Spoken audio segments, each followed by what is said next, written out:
community for inviting me to be with you today. I'm honored and I'm feeling like I'm in the unenviable position of following Alan and Noah. Learned a lot from your talks. Thank you so much for sharing. As she said, my name is Ashleigh McGovern at Conservation International. I work at the intersection of strategic partnerships, philanthropy, and program design. An expression of that work has been building the Blue Nature Alliance, which is supporting Big Ocean very proudly. I'm passionate about creating space for people to come together and creatively solve problems. And as such, I've had a unique opportunity of engaging in this space from both the funder and the nonprofit perspective. So today I'm going to share some data, some trends, and I'll close with a few resources that you can all explore further on your own. So I'd like to begin as I share my screen, so hopefully this works, with a question for all of you. How much money do you think the global funding community invests in ocean conservation each year? Just ballpark when you think about private sources like foundations and even individuals, and public sources like development aid. How much, just to hold in your head each year, how much? Well, thanks to a report by our friends at CEA, we know that, according to the latest comprehensive data, it's about $1.2 billion from these two sources.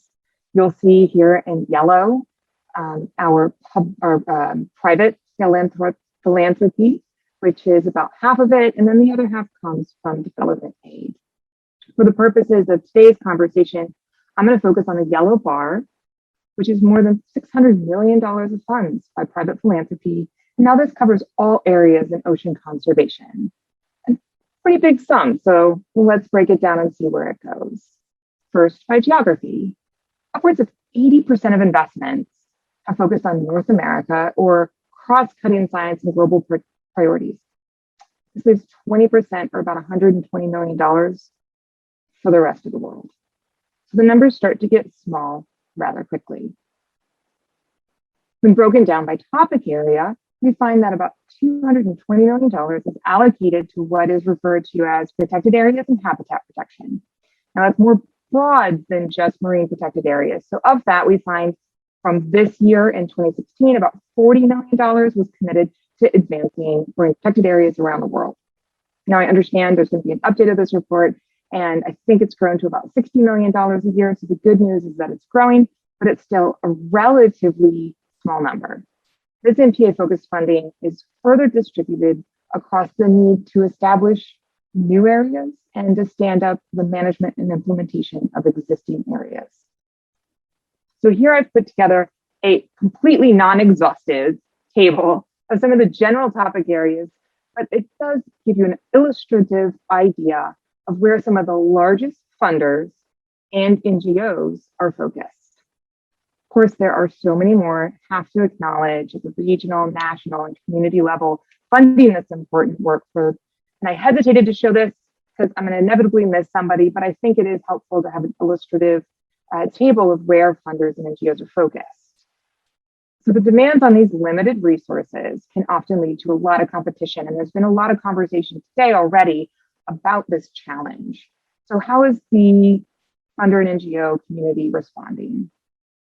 We're seeing a growing recognition that we need more collaborative action. In order to achieve our goals, whether they're within a site or the 30 by 30 targets or another target, we have to work together to ensure that we are making the most of these limited resources and not having things work against each other. And as the private philanthropic and NGO community get better aligned, they're also looking at how private and public funding can work together, how that private dollars, like Noah was talking about, use the early seed capital to leverage big public dollars and even government support. Of course, this is way easier said than done. Private foundations, public funders, and NGOs have different and often overlapping objectives, interests, and their own constraints. So right now, the sector is really looking at developing new models to demonstrate how we can collaboratively engage with managers like you, governments, communities to achieve our aligned and shared objectives.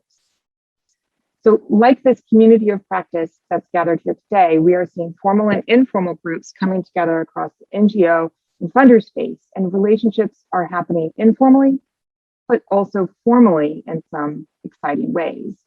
The Blue Nature Alliance is one recent example of this coming together. The Campaign for Nature, backed by the Weiss Foundation, the Blue Action Fund coming from governments in Europe, the Blue Prosperity Coalition. These are just 4 recent examples, and obviously I don't have time to go into any of them today, but if they are new to you, I encourage you to look them up online and learn more about them. There are a few additional questions I want to note beyond collaboration that we are seeing this sector wrestle with that bear mentioning. One is, how do we create different models of engaging with sites that catalyze both new or expanded protection and stand up those already in place? Many of the NGO and funder community are laser focused on that 30 by 30 target. So making sure that we are meeting those goals while balancing the need for management is something that the entire community needs to discuss. The funding community in particular is thinking about how can we more thoughtfully engage with Indigenous-led communities and initiatives. Thinking about how traditional philanthropy and grant-making approaches may not apply. And of course, how can we take advantage of the increased focus of funding available for climate action, and not just adaptation, but there's a lot of questions around the mitigation potential of these protected areas. We all know the science isn't there, but everybody's asking the questions, and that is worth noting for you all here. So that is my quick. I tried to stay close to 5 minutes, Naya. And so some of the data I shared with you today are pulled really from 2 sources. Again, you can dig into it yourself. A website called fundingtheocean.org. I have a wonderful resource map where you can really start to dig in and break down who is funding which NGOs and where in the world when it comes to ocean conservation.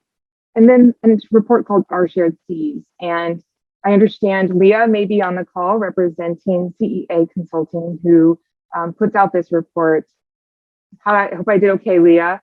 But the report is going to be updated soon, and it's going to really analyze the last decade of funding in the ocean conservation space. So I encourage you all to look out for that and to read it and learn more about this space. I've also put my email on the screen, so if I can be of help, please reach out with questions, comments. I really would love to hear from you. So thank you so much. I am going to stop sharing my screen and turn it back over to Naya.